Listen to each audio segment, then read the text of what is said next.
대한민국의 대통령이 인도에 갔다는 소식 다들 전해 들으셨을 것 같은데요. 이번 문 대통령의 인도 국빈 방문은 총 3박 4일 동안 이루어진 일정이었습니다.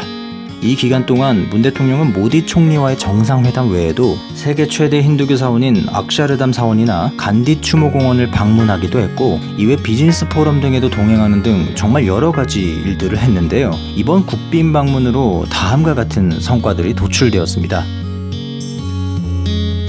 앞서 말씀드렸다시피 이렇게 여러 가지 일들이 있었지만, 이번 국빈 방문 일정 중에 가장 화제가 될 만한 것은 간디 추모공원 방문과 삼성전자의 준공식 행사 참여를 꼽을 수 있을 것 같습니다. 이러한 내용을 여러분들께 소개해드리는 이유는 크게 두 가지인데요. 우선 첫 번째로는 각국 정상이 나란히 지하철로 이동하는 모습을 볼 수 있었기 때문입니다.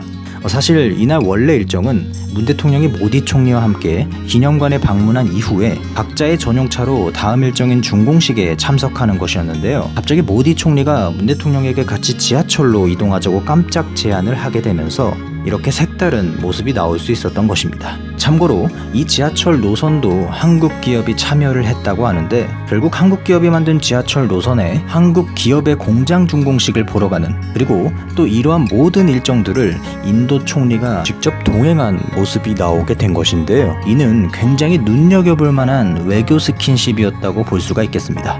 그리고 문 대통령 본인도 인도 국빈 방문 일정 중에 이렇게 지하철을 타고 가는 것이 가장 기억에 남았다고 하네요.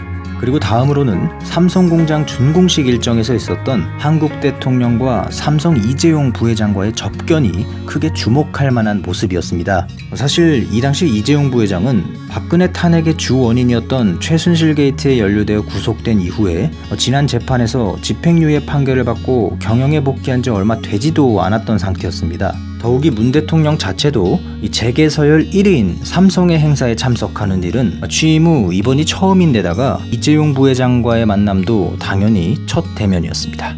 특히 이들의 만남은 예정된 일정이 아니었던 것만큼 많은 기업과 언론의 스포트라이트를 받았었는데요. 여기서는 이재용 부회장의 인사가 화제가 되기도 했었죠. 아무튼 이번 문 대통령의 인도 국빈 방문에 있어서 처음 혹은 최초라는 단어가 붙은 것들이 꽤 있었던 외교 활동이었는데요. 대중무역 의존도가 굉장히 높은 상황에서 신남방 정책을 표방하는 현 정부로서는 이번 국빈 방문이 굉장히 뜻깊었던 것으로 보입니다.